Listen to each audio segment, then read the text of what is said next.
Okay, so today I'll be talking about the sustainable storage of green energy.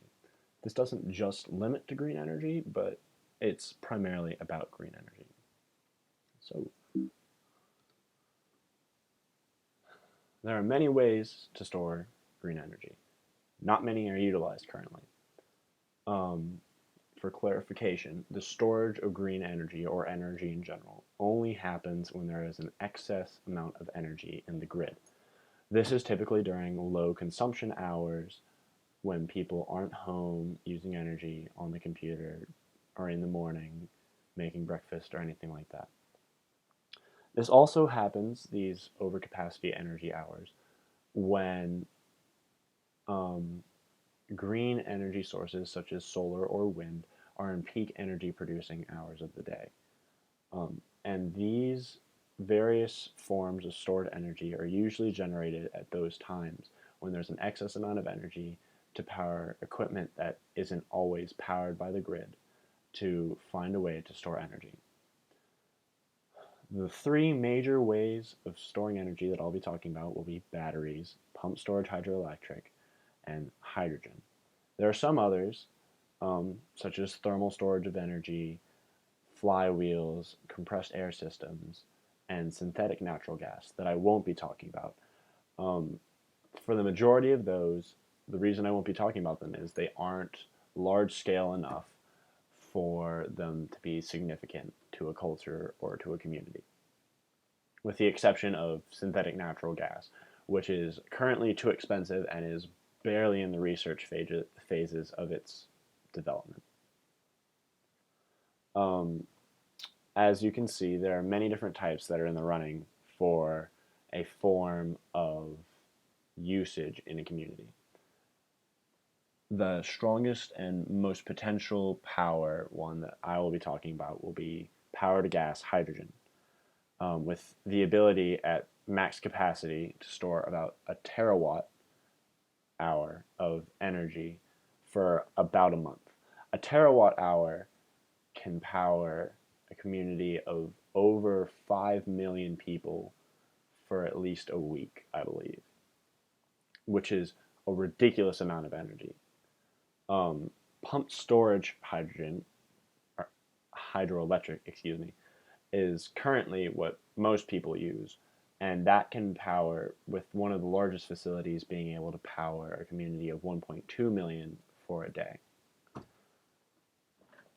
And this is all stored energy. This is not energy that was generated and used daily. This is energy that is used whenever there are too many consumers using energy on the grid. First, I'm going to talk about batteries. Why do we use them? Batteries are small and portable and are not sustainable, but supply a substantial amount of energy for their size. However, batteries are also not renewable.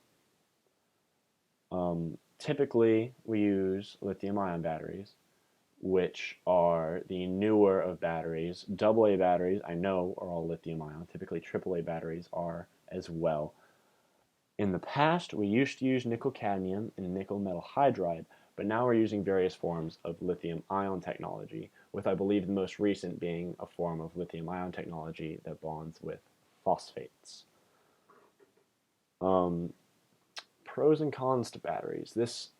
These kinds of batteries typically are not rechargeable. That means that batteries are single use, and then they either have to be A, recycled, or B, disposed of properly.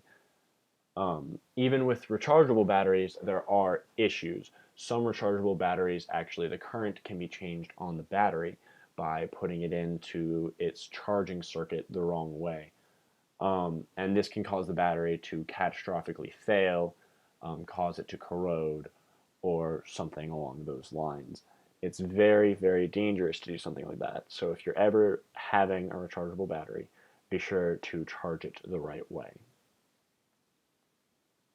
The most conventional form of the storage of energy is actually quite sustainable. It's pump storage hydroelectric.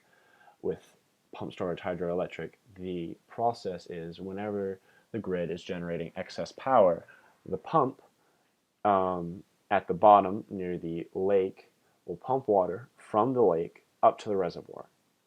And this water at the reservoir can then be run down through a canal or through any form of water transportation to a turbine, and this turbine will then spin, generating power incredibly similarly to hydroelectric. The picture shown here is of the Ludington Pump Storage Facility, which is up in Detroit. And this pump storage facility is the one that I mentioned earlier as being able to power 1.2 million people for a day. These are more pictures of the actual Ludington Pump Storage Facility. And we use pump storage because it's a very simple technology to understand as far as energy storage goes. All it is pumping water from below a hill at excess energy up a hill, and when we need more energy, running it back down that hill the same way you would generate hydroelectricity at a dam. As of 2012, this is just showing how incredibly used pump storage is. As of 2012, 99% of the world's bulk energy storage was pump storage. Here in the United States, we both have the largest and the fifth largest pump storage facilities, with the largest being the Bath County storage facility, which has 3 times the storage capacity of this pump storage facility, the Ludington Pump Storage Facility, which is the 5th largest pump storage facility in the world. Another great advantage of pump storage is that it is between 70 and 80% efficient, which, as far as energy savings and storage goes, is incredible. Even batteries lose charge at about 25% a year. Okay. The pros and cons I've already mostly talked about. It's easy to construct. It's very expensive, however, and the locations and settings for this kind of storage to happen have to be rather specific, with a reservoir on top of a hill and then a large body of water at the bottom of that hill, which isn't readily available in all locations. Next, I'll be talking about hydrogen, which hydrogen is probably going to be the future. Hydrogen, typically, is viewed as just another gas that's in the atmosphere, but it can be an incredibly useful form of energy. Hydrogen can easily be created on its own through a process called hydrolysis, which utilizes solar energy to separate oxygen and hydrogen. And then this hydrogen can then go to any form of hydrogen storage, and they can be burned in hydrogen fuel cells or anything analogous to hydrogen fuel cells to produce energy. In fact, hydrogen is so efficient, or is so useful at producing energy, a liquid form of it is used in rocket fuel.